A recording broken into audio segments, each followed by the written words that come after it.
Everyone, please welcome the chair of the Strategic Planning Committee, Darrell Burns.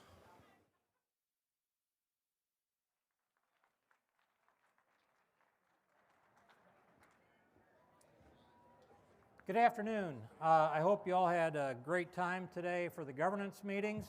I'm the chair for strategic planning for 2022, and I'm also the chair for the Emerging Issues Forum. One thing I would like to mention, if I didn't lose it on my phone, most of you probably know, but in case you don't, they had closing oral arguments on whether to certify the class action lawsuit against NAR and several of the franchises concerning seller-paid commissions. It took only a week or less for the Western District judge from Missouri to decide that it could be certified as a class action lawsuit. So that happened on Friday. That will be going forward. That is definitely an emerging issue that's going to affect all of us depending on the outcome. So I just wanted to make you aware of that. At this time, I'd like to welcome up Michelle Walker, the Strategic Planning Vice Chair.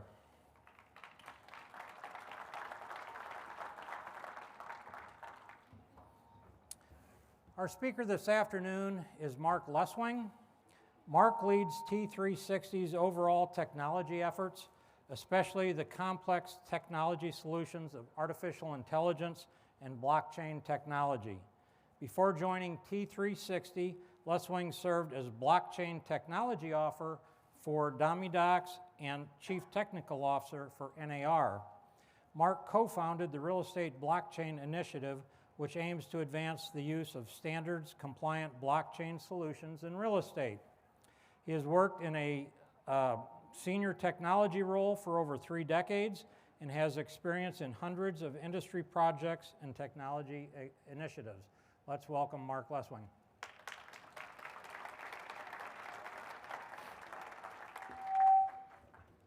Thank you.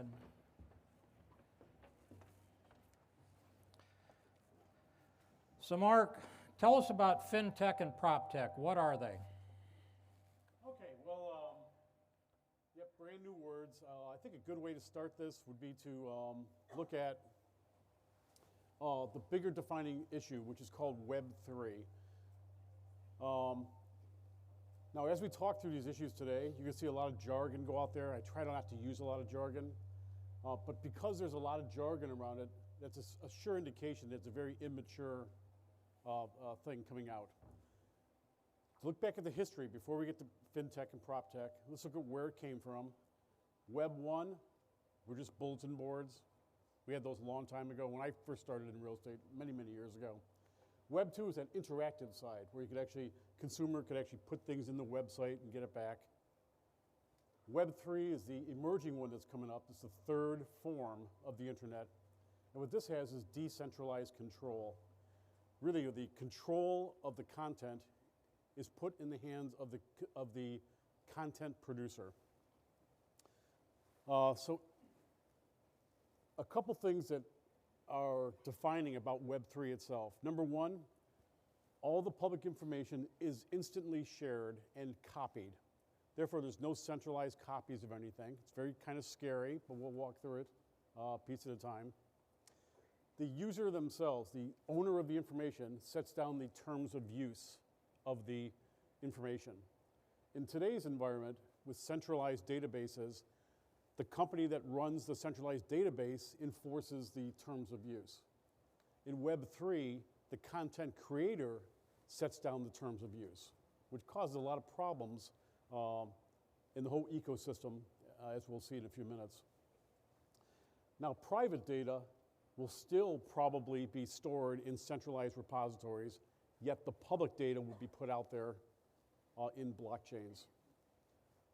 In Web 3, you also, in addition to blockchains, have this concept of artificial intelligence, which we'll talk about in a few minutes, where that comes from.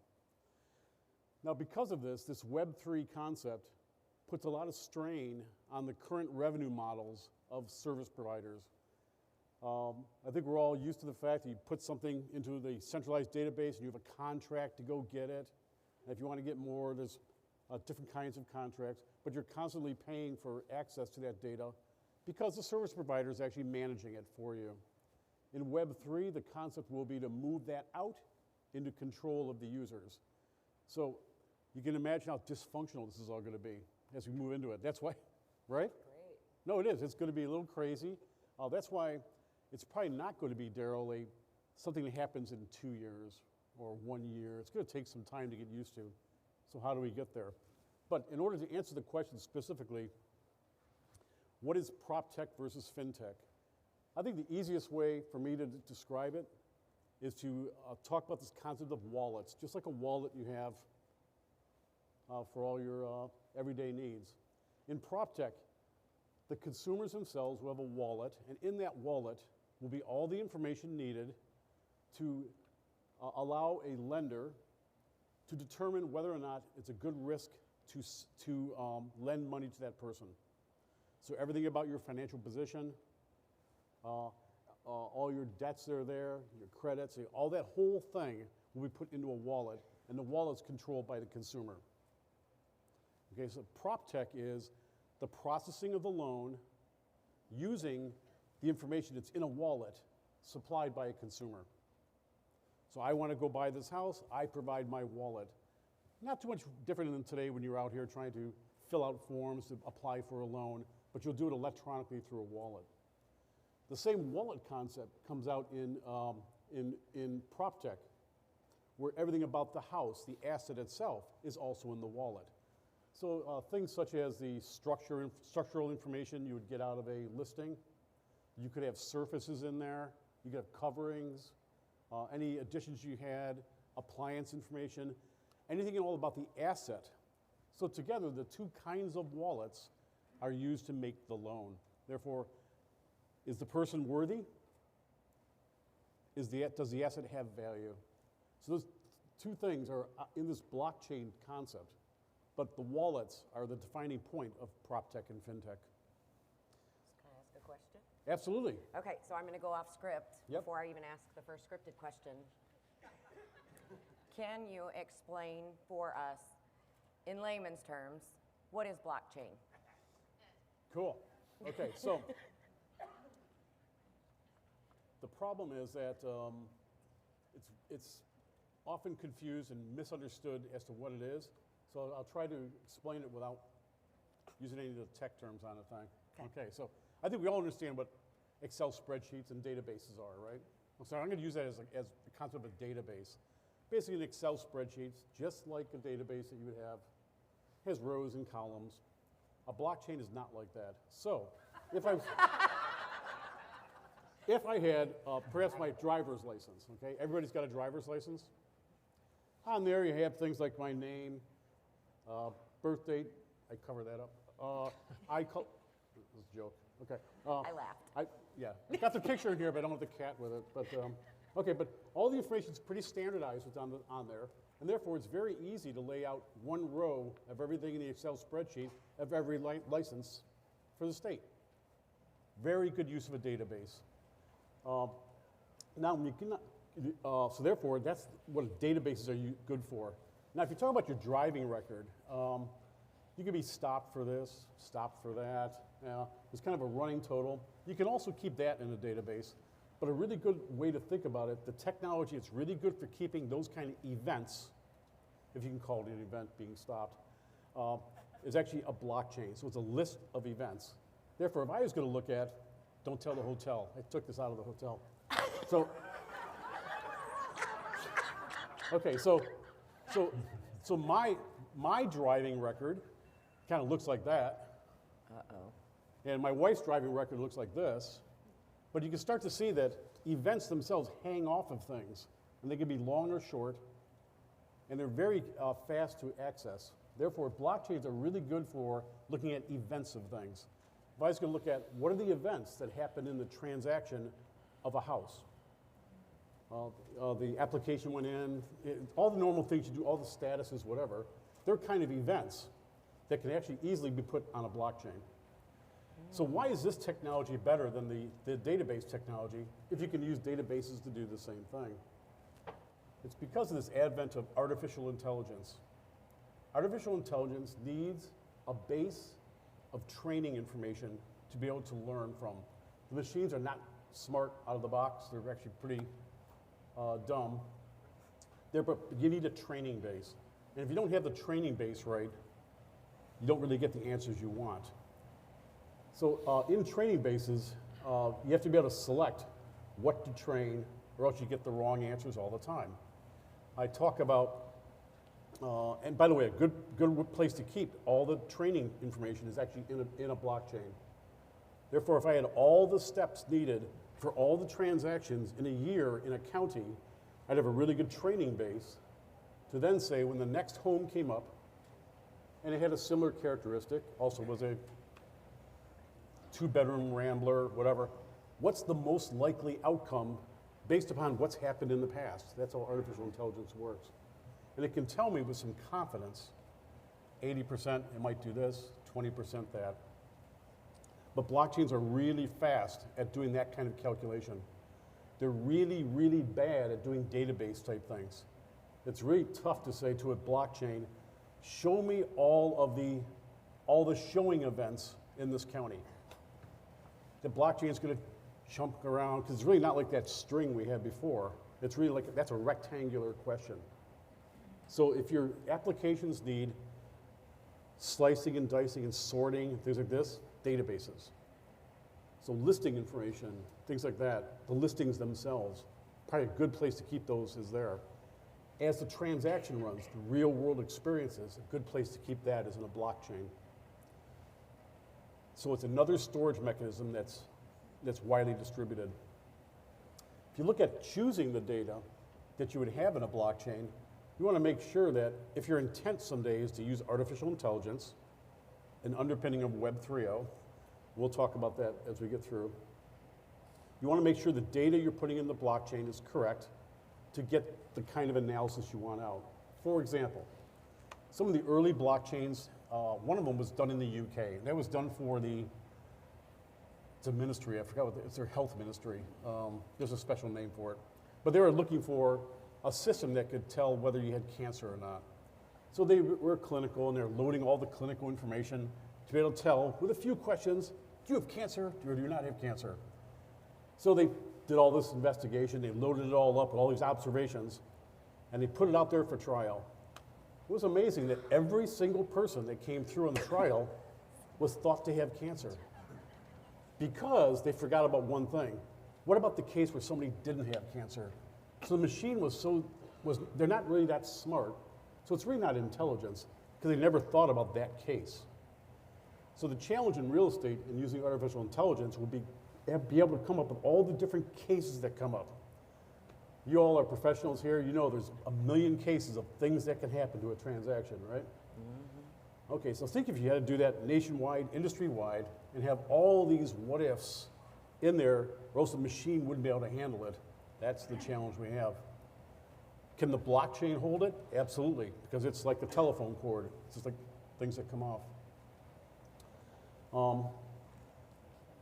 So, driver's licenses versus driving records. That's my summary on that one. That's a really long answer. Hey, but you know what? We all understand a lot better about blockchain now than we did before, so thank you for that. So is FinTech or PropTech actually permeating in the market with normal real estate professionals and realtors at this time? Yeah, I actually looked at some timings.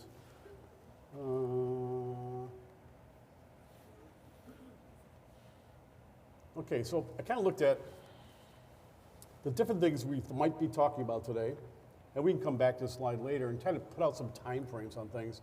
Where are things? Because I tell you, if you read the media, half the media thinks blockchains are here now, and the other half thinks they'll never be here. So where are we really? I appreciate you guys reaching out for me to be here today, because actually I don't sell anything, I don't produce anything, I'm not a producer, I'm just kind of a technologist. But this Web 3 concept we talked about, which has artificial intelligence and all that that's really like 5 years out, I think, really, before you start seeing that. Now blockchains, which is part of Web 3, about 2 to 3 years out. And I'll tell you, some of the pilots are going on right now. I was just finishing up a pilot in Canada where we put continuing education on a blockchain. The reason was we want to be able to create a resume of the member and their involvement for continuing education, whether they got the education at the local, the province or state, or at national, and be able to construct one view of it. So if anybody knows the ins and outs of how the associations share information, getting that detailed information is very difficult to do. Also, the practitioners up there needed to go back to the province and renew their licenses. They didn't have to collect all the certifications. They could just go to the blockchain and say, here's the 6 classes I took, regardless of where you took them. A really good use of blockchain, because the taking of the class was the event, just like the driving record. So there are pilots in place with blockchain. There are pilots in place with blockchain in the lending area. This is a big problem because I'll tell you, in the whole lending area, they pretty much have their workflows set down. The paper trails are there. They know what forms are where.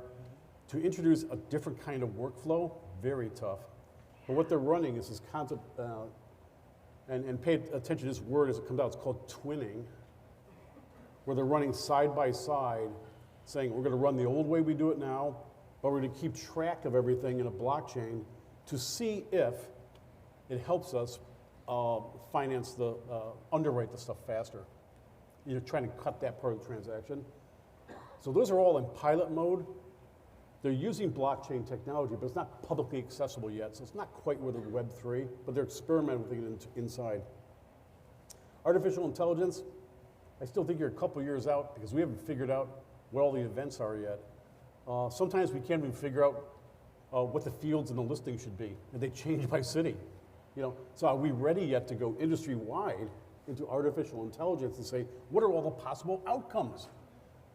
I mean, yeah, it's tough enough to say whether you have a mountain view or a lakeside or, you know, and have it change by locale.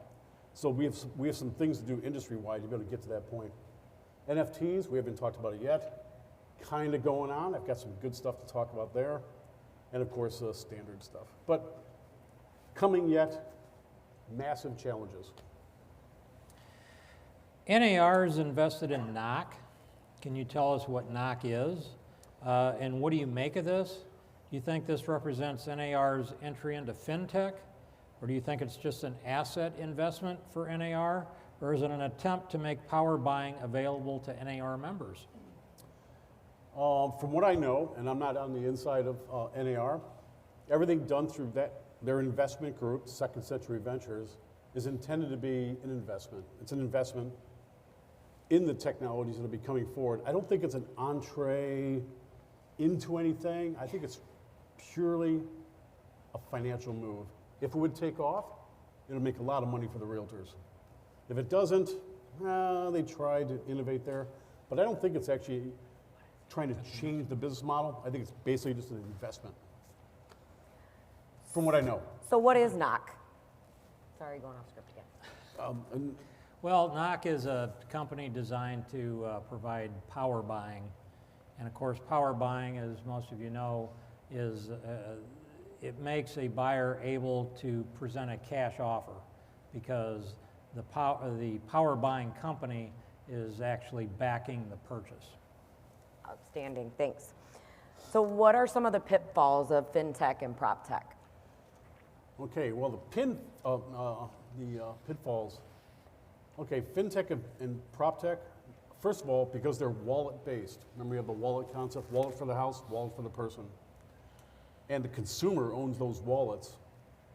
It turns the name, password thing we're all used to totally upside down. So therefore, the industry has to move away from name, password, as you know it today. Number one pitfall. Because it took so long for us to get to this point on name, password. How long would it take for us to go away from that? Because every person has their own wallet. Next pitfall is, if you have the wallet, and if the consumer has the wallet for their house, how many people think the consumer is going to lose the wallet or lose the ability to open their wallet? All of them. All of them. Right, so the obvious pitfalls would be human nature. People forgetting passwords. I read these articles a lot, especially in the popular press, where they say, the blockchain got hacked.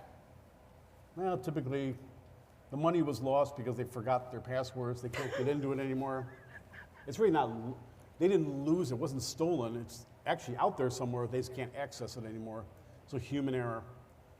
Now in the Web3 concept, you do have a delegation concept, which was built to handle just that part of it. If I would happen to forget it, I could if I establish agency with a consumer, I could act on behalf of them for their two wallets. So therefore, there's a rule for the professional in here to kind of keep straight the consumers as they run through this. So I think sometimes the press does injustice to the consumers because they say, well, it's going to be great. I'm going to push a button and just buy these houses like crazy. Nothing I have to worry about. But I tell you, there's a lot of setup before it, getting these wallets correct. Anybody doing crypto here? If you have a wallet, very few people do, but some people do. A guy in the back has one. But that's it. Can you imagine every consumer having to have one of those wallets? Remember all the words and what's going on? You know, there's going to be a role for the professional to set up these wallets to then make the transaction easier. So the entire transaction might take just as much work, but a lot of it's going to be moved up front. So get your wallet set up, get your, for the house, whatever, get it done first, then the transaction happens. So from the point of doing the transaction, it'd be exceedingly fast at that point because all the work's been transferred to the front. But we're going to need guidance here for the consumers or else it's going to be a real mess. So if the consumer's setting up their own wallet on their house, I'm guessing it could basically supplant a seller's disclosure statement at some point if they put all the correct information in.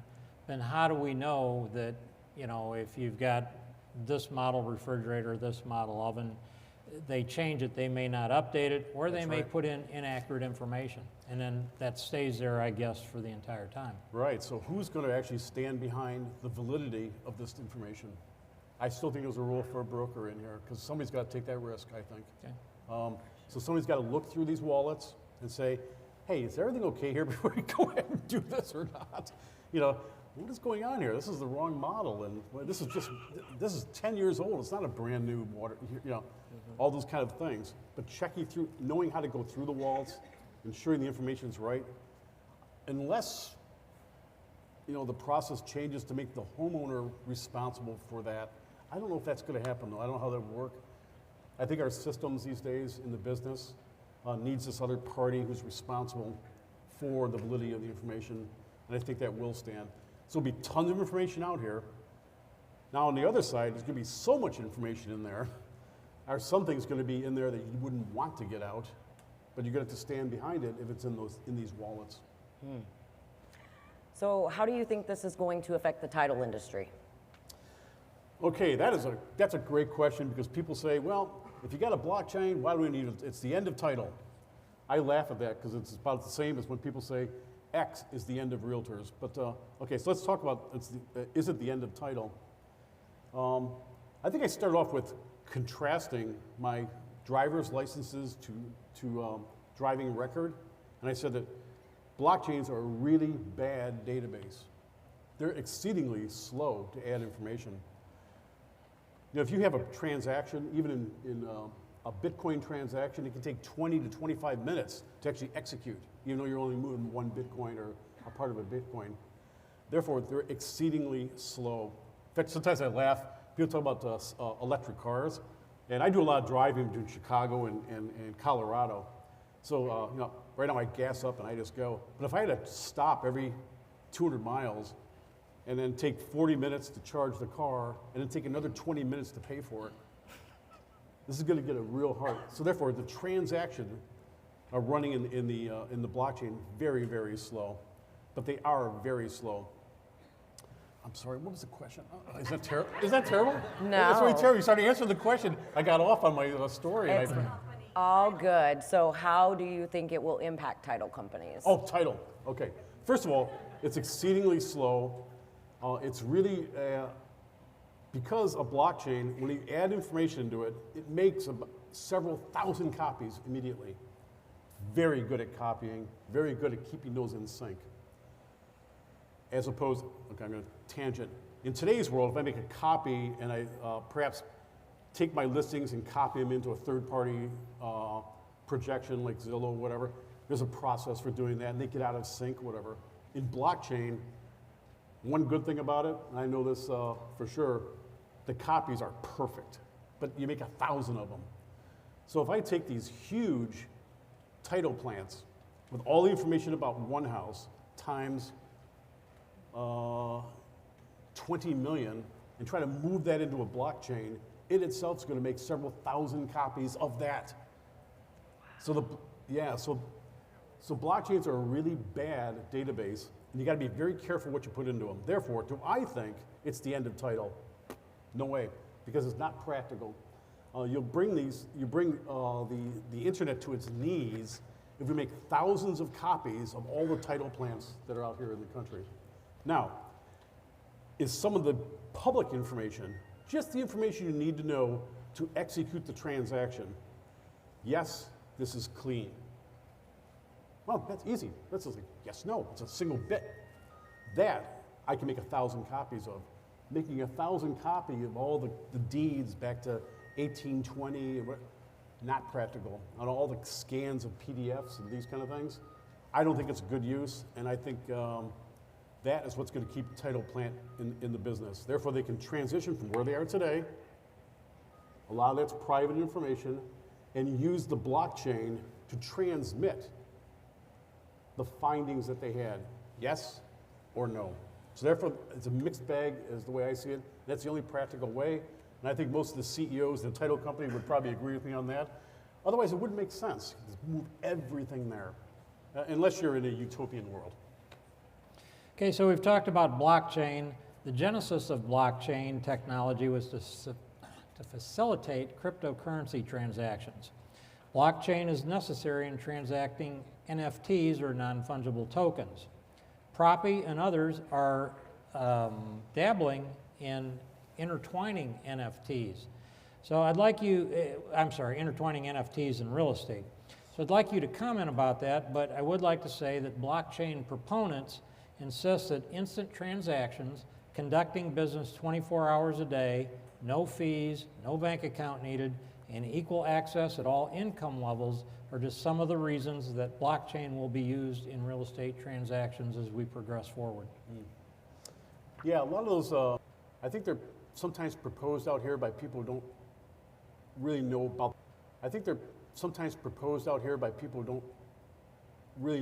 the business and how it really is. Therefore, let me unwind that a little bit and talk about how it would be done. If we talked about before, preparing for this Web3 world with the different kinds of wallets. Remember, you had a financial wallet, you had a property wallet. All that prep up front, you still have this prep up front in this NFT world. So therefore, you still have that. Actually, I think I've got a couple slides on that too.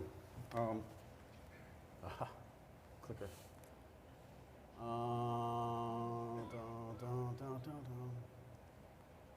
All right. Okay. First of all, a non-fungible token. A fungible token is like a cryptocurrency, like a coin. I can gather these coins. I can pay for them. My Uber ride's going to cost 23 ethers. Okay, there's 23 different coins. Those are fungible because they're used to pay for something. A non-fungible token, it's a single token, one-to-one with the property. So this token, which is unique to the world, represents this asset. Therefore, it's non-fungible. I can buy the token or not. Therefore, it could take 23 tokens to buy the asset to prove I own that property. But it's a one-to-one match.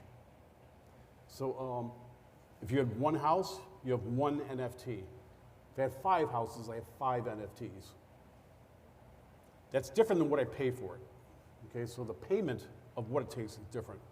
But that's where the word non-fungible comes. Also, being a technologist, our secret weapon for the CEOs is to start creating these words that freak everybody out. So non-fungible is one of them. But it makes you sound very intelligent at a cocktail party. Okay, so an NFT. Don't you eat funny Fungibles? Mushrooms? Yeah, right, only with a sauce. Okay, so NFTs, there's different kinds of blockchains, Bitcoin, Ethereum, whatever. They're associated with Ethereum. Doge. Doge, yeah, great. Let's not talk there. Okay, but that's outside of it. So it's a one-to-one for each one. It's not a coin, but it's one-to-one. They can be bought and sold. So, I knew that was going to happen. Oh, here it is. Okay, here's how you actually do an NFT transaction. Very similar to I took all the names out of this one, but it's based upon some of those examples you mentioned, Darrell. Okay, so this is actually how you actually execute one, and you'll see how much upfront planning there is. And I think anybody would see and start to imagine how hard it's going to be to move this to regular consumers. You know, my mother, oh, she just passed away, but I'm just going to be selling her house. There's no way she'd be able to do this. She doesn't have wallets or anything. Okay, first thing you do is you take the property and you create an LLC. Then I move the property into the LLC, like I would do with a second home or a resort. You know, I'd actually have it managed by that LLC. So you got to do all that stuff. You got to set up the LLC. You got to do it there. I got to register with the county to get it changed over. So the LLC now owns it instead of my mother. And do all that stuff up front. Once all that's set up, then you run your auction. Basically, they're auctions. And the highest auction will then buy the LLC, thus changing the ownership of the property by changing the ownership of the LLC that actually owns it. So you haven't actually bought the property, as in it's 23 Bitcoins or 6 sacks of wheat and a 69 Camaro. So it's not quite a cash transaction. So it's not like a cash transaction at all. See how much upfront planning there was needed to set it up, change the ownership to be under an LLC, then you sell the LLC, and therefore the county thinks the property is still owned. The property never changes ownership.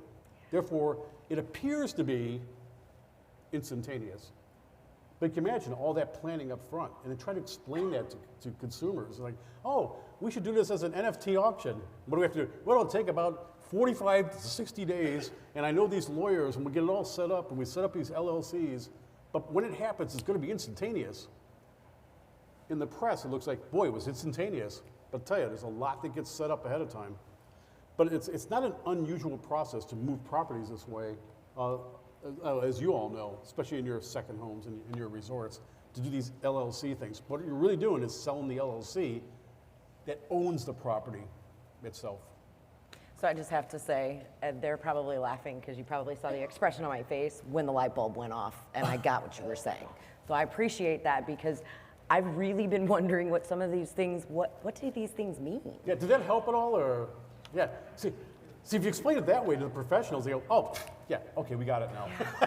There's just a sleight of hand with some fancy language thrown on top to throw you all off. But it's actually a simple process, but there's a lot of stuff in front. So the role of what you'll have to do to move this into the public, there's still a need for professionals in the front end side of it. Not only do you have to worry about the wallets to create, now you got to create LLCs and get it all changed and get all that stuff done. Then you run your sale. So, in talking about title, if you transfer this, you're not buying the property. It doesn't show as a purchase of the property. It shows a purchase of the LLC. Right. Then it would not show up in the blockchain title, I'm guessing. It would not, but it would. The earlier one, when you transferred it, the LLC would show up. Okay. But the new owner wouldn't. It becomes owner by proxy because they're the owner of the LLC. So finding out who really owns something, because we made it so simple, there has to be a downside. The downside will be trying to unwind this later to find out who really owns this stuff. So it's a whole new level of title coming out here, in a way. So our industry is encountering commission compression. Some of that pressure is coming from FinTech and PropTech. In your opinion, how is the real estate industry faring on this? Okay, well, in the real world, when you have commission compression, it's going to the goop has to come out somewhere, into somewhere else. So what we're doing is front-loading all the work. But we're not informing the consumers about what's really happening here. So we do ourselves injustice. We say, well, the transaction will be seconds. And they're saying, well, gee, why are you paying a commission on this if it took nothing to do? But it's a lot of work up front on it, just by front-loading it. So the total amount of work is not less. In fact, sometimes it's a little more complex than it used to be, although it appears to the consumer as being instantaneous. So we have a challenge on our hands to talk about that commission compression side. Now, I do believe in the loan processing and the title plants, if they start searching for properties in the chain instead of through databases, it'll be exceedingly quick. I believe they have more pressure on their commission structure than those who work directly with the consumer due to all this setup up front. Interesting. So my next question is about RESO. Many of our members may not be familiar with RESO, which is the Real Estate Standards Organization. So can you help our members understand what is RESO, what is their function, and what are they working on right now? And by the way, why did you bail on your RESO convention to come and talk to us? Because we're awesome. We're awesome, that's why. Right? I got Yeah, that right. I was supposed to be there. I'm actually the chair of the Distributed Ledger work group inside RESO, and they meet tomorrow. But I have a fantastic vice chair. She's going to take over and run that for me. I do so much talking on a monthly basis on the topic. They're really glad to have me not talk again. So, but she's going to take over, Teresa Grobecker. She's really talented out of California. Okay, so the question, RESO. Okay, so what is it? So, so it is a way to standardize the data. And, I know, we can go back to the driver's license thing again. Can you imagine that if everybody's driver's license called the second field, okay, instead of address, some people called it home address, some called it address, some called it place. You wouldn't be able to really find the information because the computer is not smart enough to be able to tell that these three things are the same piece of data. So RESO, Real Estate Standards Organization, is an attempt to try to have common field names for things, such that listing ID is listing ID everywhere. We still have spots in the country where it's MLS ID versus listing ID. And if you try to use a third-party tool, see if you want something to run your website in the brokerage, and they're going to get the information from the MLS. If the field names are all wrong, the vendors just have to then charge you more money to make the changes to their product. And then as they fix their product and improve it over time, you fall behind because you have that special patch because the field names are different. So it's a way to standardize the field names. Now the challenge with RESO right now is we're doing better on the field names. I think there's over 2,000 field names defined. But if you looked across all the MLSs, even regionally or nationally or statewide, the number of data fields that are common are quite small. Maybe about 130 fields are common. Hundreds of other fields are not common or custom for each locale. So we've got to work on this somehow to try to get the MLS committees to understand, and it does come down to the committees, where they're defining these field names. Is it okay to say lake view instead of waterfront view in that particular case, or is there a special reason why it has to be that way? So if the MLS committees would start off with the list of standard names and try to say, can we map these, or do we really have to have custom fields? Because the custom field thing just destroys the vendors who are trying to build products for you all and your businesses to come through. So number one purpose of RESO was to come up with those names. What we're seeing now, new things, is coming up with identifiers. One is a universal license identifier. Oh, yeah. Big deal, because you might actually operate in multiple states. You know, some people got Kansas and Missouri, some are just within Missouri, some have multiple locales, but you might have different license numbers. And therefore, how do you actually know who the person is themselves? So Riesel is trying to come up with a universal license identifier for the person. First thought was they'd use M1, which used to be called NERDS. That's a tech detail. But that number doesn't really cover everybody in the industry. It covers all realtors, no doubt. But there's other people who might be involved in the transaction. So they're trying to come up with a universal identifier for the person, regardless of how many licenses you own. Don't quite have the standards group on the blockchain thing yet, but if you remember the telephone cord, the driving record, having 5, 6, 7 licenses is exactly what blockchains would be made for. The light is coming, though. But that's my advocacy on that side. Second thing we're working on is a universal property identifier. And this is so that the property itself could interchange easily with lending, census, and everybody else who has things. I did a blockchain proof of concept through our committee work last year, doing a universal property identifier. We kind of ran the MLS against other third-party sources. We found things such as apartment numbers were missing on these people, like the census, even though they had the right property address. They didn't have the apartment number, but the MLS did. But they meant to be the same thing. Therefore, the universal property identifier would have one identifier, regardless of what context it's being used in, and it can map together those things. So if I, as a lender, I could say to somebody, here's my wallet, someday. It has property 53 in it, and then they could extract from it what they need to know for the purpose of doing a loan. If you're a practitioner, you're putting something up for sale, property 53 would refer to the MLS version of that property. So you can tie the different properties together by that. That's a very difficult thing to do because it takes multiple industries to get along. Luckily, we all get along here. Amen to that. Yeah, Right. but I'll tell you, getting everybody along. And then the third one, identifiers, would be universal organization identifiers. What's challenging here is to figure out, is this person a member of this association or the MLS? But the MLS is owned by a broker, but this MLS they belong to over here is owned by the association. Trying to figure out who the entities are controlling this, and that's so that someday we can start looking at who has chain of custody for things, and I'd be able to identify the companies. So, did a good job on the fields. I think we should, in summary, on the field names, if we can get more standardization, it helps the industry.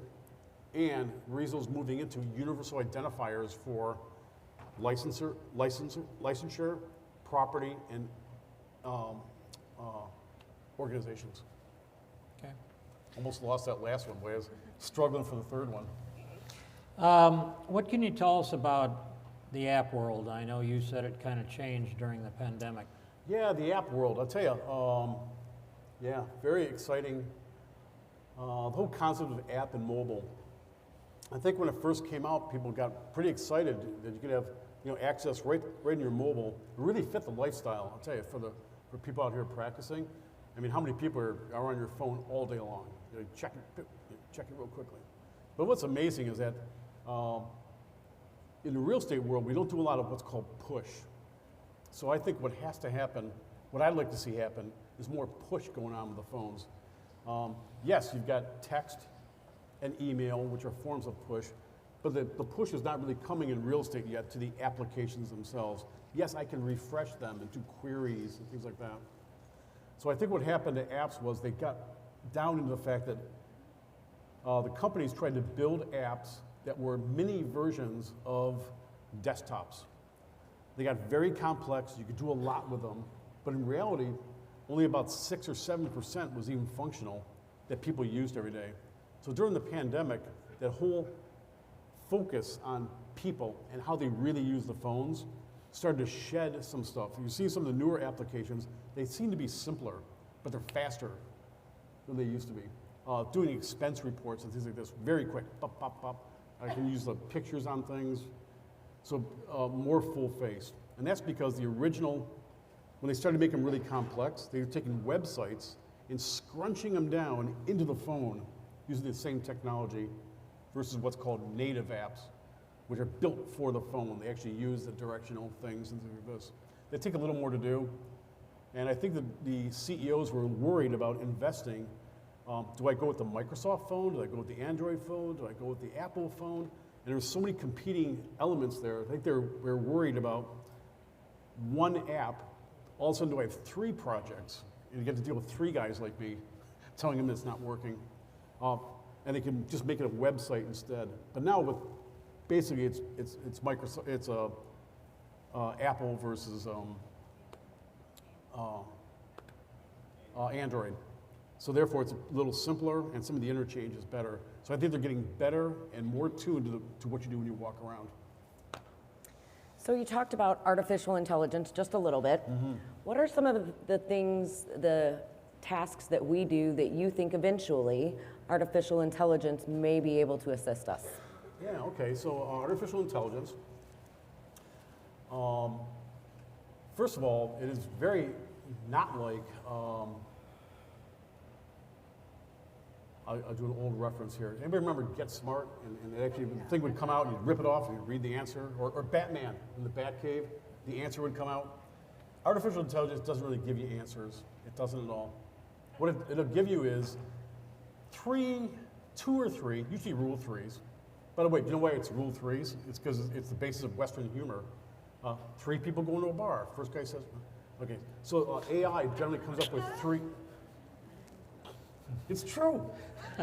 But usually they generally come up with 3 answers of different varying. This one's 90%, this one's 80%, this one's 20% that can come out. But they come up with possible outcomes and the likelihood that it will happen as an assistant for you, so that you can say, oh, well, yeah, I think it's going to be number 2, even though it's only a 70%. So AI doesn't come up with the answer, it comes up with possible answers. But it can only do that within the realm of what it's been trained to do. That's the cancer story we talked about earlier. You got to have all the cases in there, or would never know. Right now, it's being used in, the very early use of AI is in image processing. Probably the #1 requested thing, I don't know if you all know this, but of the MLS producers, operators, is actually taking out logos on pictures. Because some people actually submit pictures that have logos in them. I've heard that happens. It does, but you're not allowed to on Right. most MLSs. But they can use AI to say, because I've been training the machine so much to say, I recognize this as a logo, and it can try to fill in the background and take it out automatically, and therefore avoid fines and things like that. But training, that takes a huge training database. Also, it can be used to be able to detect what is this a picture of for ADA. You can say, this is a living room, this is a dining room. I recognize that range hood, it must be a kitchen. So they can actually fill it in for ADA and actually come in with that. That's a good use of AI. But it had a training base, a huge database of pictures that it knew about. We don't have a lot of pictures for the outcome of the transaction process. And that's going to be a huge stop to using this AI thing. Now, some people think the AI, it's been touted as being able to farm people, to find likely people to prospect with. Typically, it's probably less AI and more, they've been in the house so many years, therefore they must be ready. That's really not the same as AI, who would say, let's look at all these things and find out and deduce what might happen. So automatic lead responders and things like that. I had an agent that KV Core had a conversation, and the agent got invited to a barbecue, and the agent had never even talked to this client, but the automated responder had such great conversation with this client that by the time the agent saw it, she was invited to the barbecue. Is that artificial intelligence? Not in a technical term, but in the consumer terms, it would be, because it was able to pick up on things and make that connection by the verbs that were used. So it's not technically AI, but I'll tell you, mighty helpful. And I'll tell you, the Amazon Echo did a huge push on that whole recognizing your voice and doing training on that side of it. So automatic, autoresponders can be thought of as a kind of AI unless you're talking to a professor. And in that case, she would say, oh, of course not. No. But as long as you avoid that thing. But for the consumer, they think this is magical. It must be AI. If they want to believe that, great. And if you're going to get a deal about it, great. So from your perspective, what is the future of the real estate industry as far as keeping all of us involved? Okay, so I think it comes down to, I'm a data guy, so I'm going to answer it from a data side of it. Cleaning up the data, the state of data in our industry is horrendous, as it is with all industries. So it's not, I think sometimes realtors beat themselves, you guys beat yourselves up too much. Oh, we're so far behind. I'll tell you, you know what, everybody's just as far behind. They really are. Where the data's disjointed, it's not correct. So cleaning that side up is really good effort. But explaining to the consumers how they are going to be into the on-ramp of this new future world, as they get control, how do they do that? They're going to need help doing this, and I think that's a new role that hasn't been there before. Helping the consumer understand what are all these new tools and how do you really use them, because it's really not going to be the push buttons that you see on the centralized websites. When you really get the blockchain stuff, they'll get exactly what they want. They want to be empowered, baby, they're going to be empowered. They're going to be so empowered they can't sell their house. But they're going to need help. And I think that side of it, and if you ever want to do things like NFTs, whatever, that whole side of the financial side, setting up these mechanisms that are out here and avoiding getting sued for things such as security commissions and things like this. Because once you get into NFTs, you start looking at how you purchased it. Is the cryptocurrency you're using a security or not? Have you offered a security without registering with the SEC? So a lot of regulatory and legislative things have to be of concern over the next 3 to 4 years as we go through it. It's not all going to be national either, because a lot of the stuff starts at the state level. The state legislators and regulators start looking at what do we consider as a security. That'll generally come out in the state houses first. I did a study on this, not to be tangent about tangent. I did a study on this about 3 years ago to figure out what state was furthest ahead in coming up with definitions of cryptocurrency and blockchain. And I was stunned to find out it was Wyoming. I figured, no problem. Yeah, I figured California, hands down. No. Well, it's got to be Florida. No. Texas. No. New York. Wyoming. But they started putting in definitions into their legal process of what is crypto, the definitional parts that then you can write contracts against, legal construct against. But they started to defend it, started to put that stuff in. They started to do that in 2018. They were way ahead as putting some of the base language out. And now their base language is getting moved into other state houses to say, well, Wyoming didn't collapse. So they're using that language to move through their legislative and regulatory process. So getting ready from that side of it, getting the definitions done. And I'll tell you, if the realtors don't do it, I don't know who's going to do it, because I don't know the businesses are going to take the time to meet with their legislators and their regulators and their commissioners to understand how this runs. But having that level of understanding about how to prepare for the new world, I think is a new role, especially for organized real estate. Because there's nobody else who's going to do it, really. I don't see who else could do it. So you see a lot of opportunity for us here. Oh, I do, but the conversation changes. You know, stop fighting about what we're fighting about, and start looking to the future and how do we influence the politicians and the regulators to help us build the pathway together with these new definitions and how it might work. But we're going to have to bring the vendors along also, because the vendors are used to a centralized world, right? I have the database, I will sell you a license. You know, okay, yeah, I got that. So that has to change as well. I'm not even watching time. No, I think we're fine. I know we're running close to the end, and some of you are going to have to go to other things. So, Mark, you'll be around for a few more minutes if Yeah, anybody sure. wants to come up and talk to you. So thank you very much for coming. Appreciated the information. I know some of it is not things that we always think about, but things we should think about, and we appreciate it. So thank you. Yep. Thank you.